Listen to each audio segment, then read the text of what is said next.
Nagsimula ang pelikula at sinabing ang paaralang ito ay nanalo ng Best School Award sa loob ng dalawang magkasunod na taon at ang mga tao rito ay namumuhay ng payapa.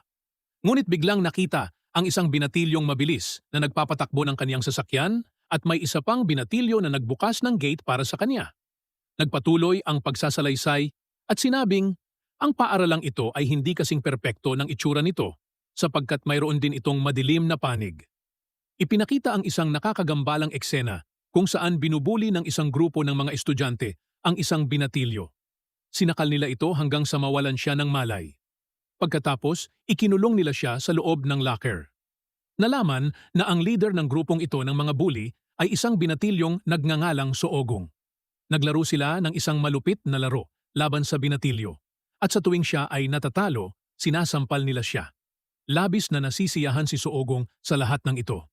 Ikinulong nila ang binatilyo sa loob ng recording room, malubha siyang binugbog, at hinayaan nilang marinig ng buong paaralan ang kaniyang mga sigaw. Kahit ang mga guro ay alam ang nangyayari, ngunit wala pa ring sinuman ang gumawa ng anumang hakbang upang ito ay pigilan. Sa sumunod na eksena, pumasok ang pangunahing babaeng tauhan na si Simin. Ipinahayag na si Simin ay isang pansamantalang guro na kinuha lamang para sa 3 buwan. Doon ay nakilala niya ang isa pang guro na nagngangalang Jaegyong. Habang sila ay nag-uusap, dumating ang dean ng paaralan at nagbitiw ng hindi angkop na komento tungkol kay Semin. Nagalit si Jaegyong at maging si Semin ay nakaramdam ng matinding kahihiyan ngunit sinadya niyang manahimik. Pagkaraan, nakitang mag-isa si Semin sa washroom at halatang galit. Wala siyang sinabi kaninuman dahil nais niyang makakuha ng permanenteng trabaho. Pagkatapos ay may 2 pang guro na pumasok sa washroom. Sinabi ng isa sa kanila na ginagamit ni Simin ang parehong mesa ng isa pang guro na nagtrabaho roon ng ilang araw lamang. Nang marinig ito, natakot si Simin at naghanap siya ng impormasyon tungkol dito sa internet. Nalaman niya na ang naunang guro ay binuli rin ng mga estudyante at namatay dahil sa pagpapakamatay. Pagkatapos, nakatanggap si Simin ng tawag mula kay Jaegyong at narinig ang ringtone mula sa loob ng washroom. Napagtanto ni Jaegyong na nasa loob si Simin. Nang lumabas si Simin, agad siyang nagsuot ng earphones upang magkunwaring hindi niya narinig ang tawag. Sinabi ni Jaegyong na mayroon siyang mahalagang nais ibahagi. Ipinakita niya kay Simin ang isang video kung saan ang parehong grupo ng mga bully ay malubhang inaabuso ang isang babaeng guro. Sa video na iyon, nakita rin ni Simin si Soogong at napagtanto niyang ito ang nasa likod ng lahat ng pambubuli. Ipinaliwanag ni Jaegyong na minsan ay labis na binugbog ni Soogong ang isang binatilyo hanggang sa napilitan itong tumigil sa pag-aaral. Pagkatapos nito, lumipat si Soogong sa paaralang ito. Binalaan niya si Semin na kung nais nitong magkaroon ng permanenteng trabaho, dapat nitong ipikit ang kaniyang mga mata at isara ang kaniyang mga tainga at magkunwaring walang nangyayari.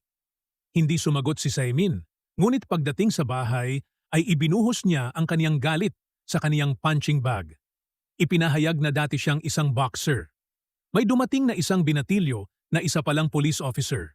Sinabi ni Simin sa kanya na nakuha niya ang trabahong matagal na niyang nais, ngunit maraming maling bagay ang nangyayari sa paaralan at pakiramdam niya ay wala siyang magawa. Nalaman na ang ama ni Simin ay isa ring boxer na tumanggap ng Brave Citizen Award maraming taon na ang nakalipas, ngunit naging napakahirap ng kaniyang buhay pagkatapos noon. Sinabi ni Simin na ipinaglaban ng kaniyang ama ang tama, ngunit nauwi ito sa pagkakautang. Ngayon ay kailangan niyang bayaran ang utang na iyon at patakbuhin ang gym ng kaniyang ama, dahilan upang isuko niya ang kaniyang mga pangarap. Sinabi ng kaniyang kaibigan na anuman ang sabihin niya, katulad pa rin siya ng kaniyang ama, at hindi niya kayang tiisin ang kawalan ng katarungan. Napatingin si Simin sa isang mask at nakaisip siya ng isang plano. Lumipas ang mga araw at tila naging normal ang buhay ni Simin. Ngunit isang araw, muli niyang nakita ang parehong grupo ng mga bully na inaabuso ang isang estudyante sa kaniyang klase. Ang pangalan ng estudyante ay Jin Hyung, ang parehong binatilyong binuli kanina.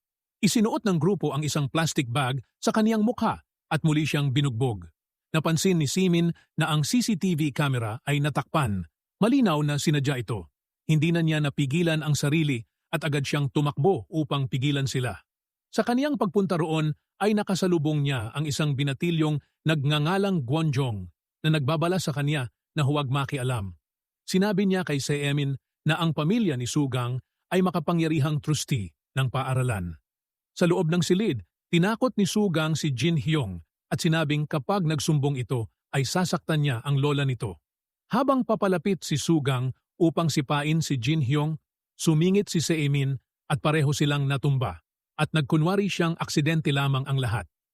Pagkaalis niya, nagtanong si Sugang kung sino siya. Sinabi ng kaniyang kaibigan na siya ang bagong guro na pumalit sa gurong nagpakamatay dahil kay Sugang. Nang marinig ito, labis na nagalit si Sugang at sinaktan pa niya ang sarili niyang mga kaibigan. Sa sumunod na eksena, ipinakita ang binatilyong nakabangga ni Simin sa hallway kanina. Ipinahayag na lihim siyang nagsasanay ng boxing sa ama ni Simin upang makapaghiganti kay Sugang. Ngunit hindi niya alam na ang kaniyang trainer ay ang ama ni Simin. Kinabukasan, ipinatawag ni Simin si Jin Hyong sa kaniyang opisina at tinanong kung nagsumbong ito sa principal. Sinabi ni Jin Hyong na alam na ng lahat ang nangyayari, ngunit walang tumulong sa kaniya. Pinayuhan lamang siya na lumipat sa ibang paaralan dahil wala raw may lakas ng loob na lumaban. Nagmakaawa si Jin Hyong kay Simin na tulungan siya. Sinabi niya na nais lamang niyang mabuhay ng ligtas. Pumunta pa siya sa pulis, ngunit hindi raw sapat ang kaniyang ebidensya. Sa halip, muli lamang siyang binugbog.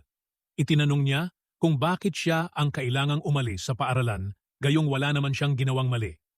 Ang nangyari sa kanya ang mali. Ang mga gumawa nito ang dapat maparusahan. Samantala, may ilang estudyante na lihim silang nire-record mula sa labas. Lumipat ang eksena sa sumunod na araw. Dumating ang ina ni Sugang sa paaralan na may dalang mga pagkain para sa mga guro upang ipagdiwang ang pinakabagong award ng paaralan. Sa bahay naman, muli na namang nadama ni Seemin ang matinding pagkabigo. Nais niyang kumilos, ngunit alam niyang magdudulot lamang ito ng problema sa kaniya. Kinabukasan ay nagpasya siyang harapin si Sugang. Ngunit nagpakita ito ng kawalang galang sa kaniya at sinubukan pa siyang saktan. Sinabihan siya nitong umalis. Walang sinabi si Simin at tahimik na lumakad palayo. Biglang nakatanggap ng mensahe ang lahat ng guro. May nagsampa ng formal na reklamo sa school board na nagsasabing may isang estudyanteng malubhang binuli at nang humingi ito ng tulong ay walang sumuporta sa kanya. Walang nakaaalam kung sino ang nagsampa ng reklamo. Kaagad na pumasok ang ina ni Sugang at galit na nagtanong kung sino ang may problema sa kaniyang anak. May kasama siyang abogado na nagsabing isa na itong kasong kriminal at ang sino mang mapatunayang may sala ay maaaring makulong ng 5 taon at pagmultahin ng malaki. Idinagdag pa niya na kung aamin ang nasa likod ng reklamong ito ay magiging magaan ang kaparusahan. Sa sandaling iyon, sumingit si Jae-jung at sinabi na may tinatawag na hustisya. Kapag malinaw ang mga katotohanan sa criminal court, ang nagsampa ng reklamo ay hindi mapaparusahan. Sa halip, ang tunay na kaparusahan ay mapupunta sa taong talagang nagkasala. Wala nang naisagot ang abogado. Nang marinig ito, lalo pang nagalit ang ina ni Sugang. Sinampal niya ang abogado. Pagkatapos ay itinulak niya si Jae-jung at sinigawan ito. Inakusahan niya ito ang nasa likod ng lahat at sinabing ginawa na nito ang parehong hakbang noong nakaraang taon. Noong panahong iyon ay tahimik nilang inayos ang isyu, ngunit ngayon ay hindi na raw niya ito palalampasin. Inakala raw niyang mananahimik ito matapos ang nangyari noon, ngunit lalo lamang nitong pinalala ang sitwasyon. Sinabi rin niyang huwag itong mag-isip na mas matalino ito kaysa sa kaniya. Nang subukang mamagitan ng dean, hinarap siya ng ina ni Sugang at sinabing nais nitong maging prinsipal, kaya dapat nitong alamin kung sino ang nagsampa ng reklamo. Sa sandaling iyon, biglang lumapit si Simin. Lumuhod siya at inamin na siya ang nagsampa ng reklamo at humingi siya ng paumanhin at kapatawaran. Ibinaling ng ina ni Sugang ang kaniyang galit kay Simin at ininsulto ito. Sinabi niyang wala itong pagkakakilanlan at walang nakakakilala rito at tinanong kung alam ba nito ang ginawa nito. Pagkatapos ay sinigawan niya ang dean at inutusan itong tanggalin agad si Simin sa trabaho. At sinabi niyang aalis na sila ni Sugang. Habang sila ay naglalakad palabas, huminto si Sugang at tiningnan si Jin Yang. Ipinahiwatig niyang hinding-hindi ito makakalaya mula sa kaniya at palagi niya itong hahabulin. Sa sumunod na eksena, ipinakita si Sugang kasama ang kaniyang ina at ang dean. Ipinahayag na wala talagang tunay na kontrol ang ina ni Sugang sa kanyang anak. Sinabi ni Sugang sa dean na huwag tanggalin si Simin sa trabaho. Kapag tinanggal siya ngayon, hindi niya ito matuturuan ng leksyon nang siya mismo ang gagawa. Pagkaraan, nakaupo si Simin sa isang tindahan nang dumating si Sugang kasama ang kaniyang buong grupo. Pinalibutan nila siya at muli siyang binuli. Sinabi ni Sugang na hindi siya natanggal sa trabaho noong araw na iyon, kaya nangangahulugan itong nasa ilalim siya ng kaniyang kontrol at kailangan niyang sundin ang lahat ng kaniyang utos. Walang sinabi si Simin at sinubukang umalis, ngunit marahas siyang hinawakan ni Sugang at hinila palapit sa kaniya. Ibinulong nito na sumunod lamang siya at gagawin niya siyang permanenteng guro. Idinagdag pa nito na maging kasintahan na lamang niya ito dahil gusto niya siya. Patuloy na hindi pinansin ni Simin ang kaniyang mga salita. Binalaan siya ni Sugang na kapag hindi siya sumunod ay tuluyan siyang mawawasak. Habang pauwi, aksidenteng nabangga ni Simin ang isang lalaki. Humingi siya ng paumanhin at sinubukang magpatuloy sa paglalakad. Ngunit kakaiba ang naging kilos ng lalaki. Malakas siyang sinampal nito mula sa likuran at sinimulang abusuhin. Kahit ganoon ay pilit pa ring hindi pinansin ni Simin ang nangyayari. Ngunit hindi tumigil ang lalaki.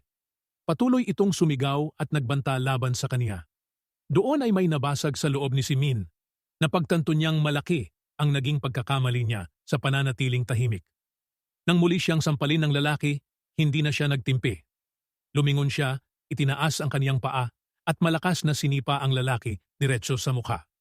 Agad na nawalan ng malay ang lalaki at bumagsak sa lupa. Samantala, ipinakita si Sugang at ang kaniyang grupo sa basketball court. May isang binatilyong aksidenteng nakabangga si Sugang at agad itong nagalit. Sinimulan niyang bugbugin ang binatilyo at nauwi ito sa awayan ng dalawang grupo. Mula sa malayo ay nakita ni Simin ang lahat. Isinuot niya ang kaniyang hoodie at ang parehong cat mask upang walang makakilala sa kaniya. Tumakbo siya patungo kay Sugang at pinatamaan ito ng isang malakas na sipa na nagpabagsak dito sa lupa. Nagsimula ang matinding suntukan sa pagitan ni Simin at ni Sugang. Malubha niya itong binugbog at naging napakabrutal ng kanilang laban. Hindi nagtagal ay dumating ang pulis. Nang makita sila, nagpanik ang lahat at nagtakbuhan sa takot. Masaya si Simin hindi dahil nasaktan niya si Sugang, kundi dahil sa unang pagkakataon ay ipinaglaban niya ang kaniyang sarili. Sa wakas ay tumindig siya para sa tama. Pagkatapos ay ipinakita ang parehong binatilyong nakasalubong niya sa koridor. Nakita nitong inaalis ni Simin ang cat mask at napagtanto nitong si Simin pala ang nasa likod ng lahat. Ngumiti ito. Siya ang parehong binatilyong lihim na kumukuha ng boxing lessons mula sa ama ni Simin upang balang araw ay maipabagsak si Sugang. Kinabukasan, abalang-abala sa usapan ang buong paaralan. Kumalat ang balita at naging viral na may malubhang bumugbog kay Sugang.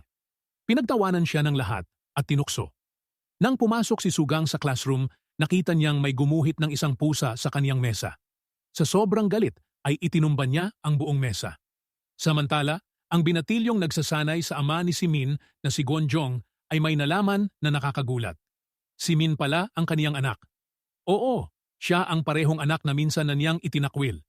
Sa kabilang panig, lalo pang lumala ang sitwasyon. Muling binuli si Jin Hyung ng mas brutal. Hinubaran siya ng pang-itaas at pinahiya habang inuutusan na bumili ng pagkain para sa kanila. Sa takot at kahihiyan, tumakbo si Jin Hyung papunta sa restaurant kung saan dating nagtatrabaho si Gonjong. Nasaksihan ni Gonjong ang lahat at hindi niya ito kayang balewalain. Agad siyang naghanap kay Simin at hinihingal na sinabi ang lahat. Sinabi niyang muli na namang binubuli ng mga iyon si Jin Hyung at alam na niya ang totoo na si Simin ang nakasuot ng cat mask noong gabing iyon at siya ang bumugbog kay Sugang. Inamin din niyang siya ang tumawag sa pulis at siya rin ang nagpakalat ng kwento sa paaralan upang malaman ng lahat kung sino talaga si Sugang.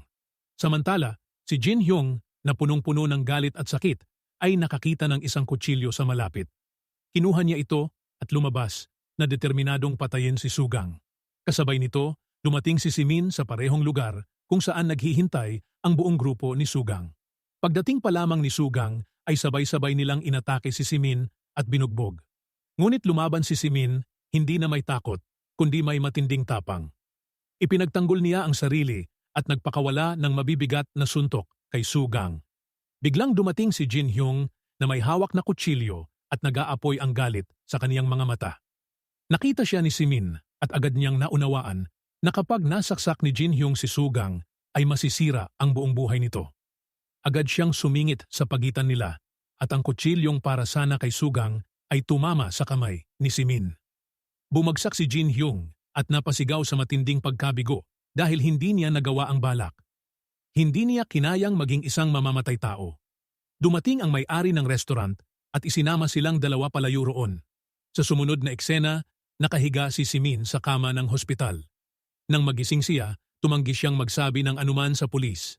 Alam niyang kapag lumabas ang katotohanan ay mapapahamak ng husto si Jin Hyung. Samantala, nalilito pa rin si Sugang kung sino ang taong nakasuot ng cat mask. Ngunit hindi nagtagal ay may isa pang taong nagsuot ng parehong mask ang nagpakita. Sa pagkakataong ito, ang ama ni Simin iyon. Dumating siya upang siya mismo ang tapusin si Sugang. Ngunit bago pa siya makagawa ng anuman, itinulak siya ni Sugang pabagsak at malubhang binugbog. Sa sandaling iyon, lumabas ng hospital si Simin at nakita ang kaniyang ama na nakahandusay sa lupa. Agad niyang naunawaan na si Sugang ay pumunta para sa kaniya, ngunit ang kaniyang ama ang napahamak sa halip. Habang nakaupo si Simin sa loob ng sasakyan, nagsimula ang isang flashback. Si Simin, na dati ay isang finalist sa National Boxing Championship, ay napakahusay na lumalaban noon, ngunit bigla siyang sumuko. Sinasadya niyang matalo. Nagalit ng husto ang kaniyang ama at tinanong kung bakit niya ibinigay ang laban. Doon ay ipinahayag na ang gym ng kaniyang ama ay lubog sa utang at malapit na nilang mawala ito.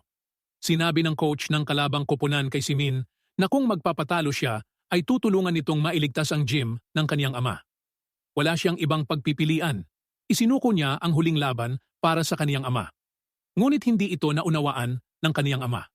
Sa galit ay sinabi nitong nagpakatalo ba siya para sa kaniya at mula sa araw na iyon ay hindi na niya ito anak. Sinabi rin nitong namatay ang kaniyang anak sa loob ng ring na iyon. Sa kasalukuyan, narinig ni Simin ang kaniyang ama na nagsasalita. Hindi pala siya natutulog. Sinabi ng kaniyang ama na isinuko niya ang kaniyang mga pangarap at ginawa niya ang bagay na dapat sana ay siya ang gumawa at hindi niya ito naprotektahan. Kinabukasan, muli na namang hinanap ni Sugang ang taong nakasuot ng mask. Alam niyang may sugat sa kamay ang taong iyon. Kaya isa-isa nilang sinuri ang mga kamay ng lahat. Ngunit wala silang nakita. Samantala, sinabi ni Jae Kyung kay Simin na malapit na siyang maging permanenteng guro. Ngunit patuloy ang pagdududa ni Sugang. May napansin siya. Gumawa si Simin ng isang pamilyar na galaw sa boxing, ang parehong galaw na ginamit ng taong nakasuot ng mask laban sa kanya. Doon niya nakumpirma ang lahat. Alam na niyang si Simin ang taong nakasuot ng cat mask. Sinundan niya ito papunta sa staff room. Habang nasa telepono si Simin at masayang sinasabing malapit na siyang maging permanenteng guro, pumasok si Sugang. Hinawakan niya ang kamay ni Simin at ipinahiwatig na natagpuan na niya ito.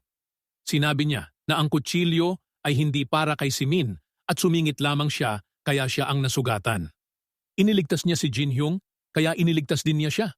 Bigla siyang naglabas ng isang piraso ng plastik at tinakpan ang mukha ni Simin. Ipinahiwatig niyang kaya niya itong patayin sa sandaling iyon, ngunit magiging walang saysay lamang iyon. Pagkatapos ay nakita niya ang pamphlet ng annual day ng paaralan at napangiti siya ng may masamang balak. Hinamon niya si Simin sa isang laban sa boxing. Sinabi niyang kapag hindi siya sumipot, ikakalat niya ang video ni Jin Hyung na may hawak na kutsilyo at malalaman ng lahat na sinubukan nitong patayin siya. Tinitigan ni Simin si Sugang at ipinahiwatig kung laro lamang ba ang lahat para sa kaniya. Tinanong niya kung minsan ba ay nakaramdam ito ng pagsisisi sa anumang nagawa nito. Tumawa si Sugang at sinabi kung iniisip ba niyang magkapantay sila. Wala raw siyang halaga at isa lamang siyang taong walang kinabukasan. Ipinanganak daw siyang walang-wala at ganoon din mamamatay. Hindi nila alam na nasa labas si Jin Hyung at narinig niya ang bawat salita. Sa sumunod na eksena, may nalaman si Simin na labis na nakaapekto sa kaniya. Lumipat na si Jin Hyung sa ibang paaralan. Agad siyang pumunta sa bahay nito, ngunit ang kaniyang lola ang kaniyang nadatnan. Doon niya nalaman ang katotohanan. Ang lola ni Jin Hyung ay namumuhay ng salat sa buhay. Matagal na itong alam ni Simin dahil ilang beses na niya itong natulungan noon. Nakiusap ang lola ni Jin Hyung kay Simin na gabayan ang kaniyang apo sapagkat isinugal nito ang lahat para sa kanya at isinuko ang sariling kinabukasan upang protektahan siya. Sa kabilang banda, ipinakita si Jin Hyung na nakatayo sa gilid ng isang rooftop. Puno ng lungkot ang kaniyang mga mata at tila nawawalan na ng direksyon. Mabilis na tumakbo si Simin patungo roon kung saan nakatayo si Jin Hyung sa mataas na bahagi ng gusali. May luha sa kaniyang mga mata nang ipahayag niyang humihingi siya ng paumanhin dahil nangako siyang tutulong ngunit nabigo siya. Lumingon si Jin Hyung na mabigat ang damdamin. Ipinaliwanag niyang tinanong niya si Sugang kung bakit ginagawa ito sa kaniya at inakala niyang may nagawa siyang mali. Ngunit sinabi raw ni Sugang na ginagawa niya iyon para sa sariling aliw. Ang salitang iyon ay labis na tumimo sa kaniyang puso. Nagsimula siyang maglakad palayo, ngunit hinawakan ni Simin ang kaniyang kamay. Bumalik sa alaala ang mga sandaling dumaan sa matinding pagsubok ang lola ni Jin Hyung. Sinubukan niya itong ipagtanggol at dahil doon ay lalo siyang napasama sa sitwasyon. Upang mailigtas ang kaniyang lola, nakiusap si Jin Hyung na sa kaniya na lamang ibaling ang lahat, ngunit huwag lamang idamay ang kaniyang lola. Tumawa si Sugang at lalo siyang ipinahiya sa harap ng iba. Sa kasalukuyan, mahigpit na hinawakan ni Simin ang kamay ni Jin Hyung at ipinahayag na haharapin nila ito ng magkasama. Dumating ang Annual Day Festival ng paaralan at magsisimula na ang laban sa pagitan nina Simin at Sugang. Ngunit may kakaibang nangyari. Isa-isa nang naglakad ang mga estudyante na nakasuot ng cat mask. Oo, ang simbolo ng pagkakaisa at ang mask ng misteryosong tagapagtanggol ay kumalat na at naging usap-usapan. Pinag-isa sila ng alamat ng taong pusa. Lahat ng ito ay inayos ng isang binatilyo, ang parehong nagsanay sa ama ni Simin at naniwala sa kanya. Habang naghahanda si Simin para sa laban, may isang babaeng nakasuot ng cat mask ang lumapit sa kanya at dinala siya sa isang tabi. Nang tumingin si Simin sa mga mata nito, nakita niya ang kaniyang sarili. Bumuhos ang mga alaala sa isipan ni Simin tungkol sa kung sino siya noon. Isa siyang mandirigma, tagapangalaga, at isang taong may pangarap. Umalingaw-ngaw sa kaniyang isip ang sarili niyang mga salita na kapag hindi sila kikilos ay walang magbabago. Sa nag-aalab na damdamin, pumasok si Simin sa ring. Sa gitna ng mga manonood ay tahimik na nakatingin ang kaniyang ama. Nagsimula ang laban. Mabilis at determinado ang galaw ni Sugang. Paulit-ulit niyang sinubukang pigilan si Simin. Kumawala ang kaniyang buhok at nabunyag ang kaniyang pagkakakilanlan. Kumalat ang balita sa mga tao sapagkat babae pala siya at ang taong nakasuot ng cat mask ay isang babae sa lahat ng panahong iyon. Napangisi si Sugang at inakalang siya na ang panalo. Ngunit may nagising sa loob ni Simin. Naalala niya kung bakit siya lumalaban. Hindi lamang para sa sarili, kundi para sa bawat taong nangangailangan, para kay Jin Hyung. At para sa tama, tumayo siya na pagod ngunit matatag pa rin. Sa isang mabilis na galaw ay ibinagsak niya si Sugang sa sahig at mariing pinisil ang kaniyang paa, saka tumakbo at tumalon upang magpakawala ng isang malakas na sipa diretso sa dibdib nito. Ipinahiwatig niya na paluluhurin niya ito sa harap ng mga taong sinaktan nito at ipadarama ang kahihiyang ipinaranas nito sa iba. Mula sa mga manonood ay sumigaw si Jae Kyung na huwag niyang alisin ang kaniyang mask. Ngunit inalis pa rin ito ni Simin. Ipinakita niya sa lahat kung sino talaga siya at sinuportahan siya ng mga tao. Habang nagpapatuloy ang laban na naig si Simin, naipit niya si Sugang at sunod-sunod ang kaniyang mga suntok. Sumugod ang Dean upang pigilan siya, ngunit hinarangan ito ni Sugang at ipinahiwatig na patas ang laban at kahit mapatay niya si Simin ay walang magmamalasakit. Sinubukan niyang tapusin si Simin, ngunit mas matindi ang naging paglaban ni Simin. Sa gitna ng kaguluhan, aksidenteng naitulak ni Sugang ang Dean palabas ng ring. Nakapagpakawala pa siya ng huling suntok kay Simin, ngunit bumaling ito, tumayo, at sabay na sinipa si Sugang gamit ang dalawang paa, dahilan upang tumilapon ito palabas ng ring. Lumapit si Simin kay Sugang at ipinahiwatig na humingi ito ng tawad kay Jin Hyung sa sandaling iyon. Ngunit nanatiling mayabang si Sugang at tumanggi. Lumapit si Jin Hyung na kalmado ngunit matatag. Ipinahiwatig niyang hindi niya kailangan ang paghingi nito ng tawad dahil talo na ito. Ngunit kumuha si Sugang ng isang tabla at muling sumugod. Sa isang huling malakas na sipa sa ulo, tuluyang pinabagsak ni Simin si Sugang at nawalan ito ng malay. Pagkatapos ay ipinakita si Jin Hyung na nagsampa ng formal na reklamo laban kay Sugang at nasa tabi niya si Simin. May isa pang babaeng estudyante ang lumapit at nagsabing nais din niyang i-report ang karahasang nangyari sa paaralan. Naglabas siya ng isang video. Ibinunyag nito ang lahat ang mga taon ng pambubuli ni Sugang at maging ang pagpapakamatay ng isang guro. Lumabas ang katotohanan sa publiko at nakita ng lahat kung sino talaga siya. Nagbitiw si Simin sa kaniyang trabaho bilang guro at muling binuksan ang gym ng kaniyang ama. Nagsimula ang isang bagong yugto. Doon na rin nagsanay si Jae-jung. Sa huling eksena, makikitang nakatuon si Simin habang nakaupo sa kaniyang mesa at nagsasaliksik tungkol sa isang bagong paaralan na kamakailan lamang ay ginawaran ng titulong Best School sa buong bansa. Ngunit may hindi tama. Habang mas lalo niyang sinisiyasat, natuklasan niyang ilang araw lamang ang nakalipas ay may isang estudyanteng nagpakamatay sa paaralang iyon. Nabagabag si Simin at nagpasya siyang mag-apply bilang guro roon. Sa araw ng interview, habang naglalakad siya sa loob ng prestihiyosong campus, may isang itim na sasakyan ang huminto. May isang babaeng bumaba at siya ang parehong babaeng nakita ni Simin sa artikulo na may kaugnayan sa pagkamatay ng estudyante. Nagtagpo ang kanilang mga mata. Tinitigan ng babae ang kaniyang driver at agad itong binuli sa harap mismo ni Simin. Walang pagsisisi at walang kahihiyan. Tahimik lamang na nanood si Simin. Ngunit sa pagkakataong ito, hindi na siya basta manonood lamang sapagkat handa na siya. Sa interview, tinanong siya ng panel kung bakit nais niyang sumali sa kanilang paaralan. Ngumiti si Simin at mahinahong ipinahayag na nais niyang ibahagi ang lahat ng pagmamahal na taglay niya sa mga bata roon at ituro ang lahat ng kaniyang natutunan sa buhay. Habang umiikot ang kamera sa silid, ipinakita ang bagong dean na walang iba kundi si Jae-jung, ang taong sumuporta kay Simin noong wala ng iba. At nang tumayo si Simin upang umalis, bahagyang bumukas ang kaniyang bag at nasilayan ang parehong cat mask na minsan niyang isinuot. Doon naunawaan na may dalang misyon si Simin. Isang bagong laban at isang bagong bully ang haharapin niya. At sa pagkakataong ito, handa na siya. At doon nagwakas ang kwento. Maraming salamat po sa patuloy na pagsuporta sa Nilagang Money. Hanggang sa muli.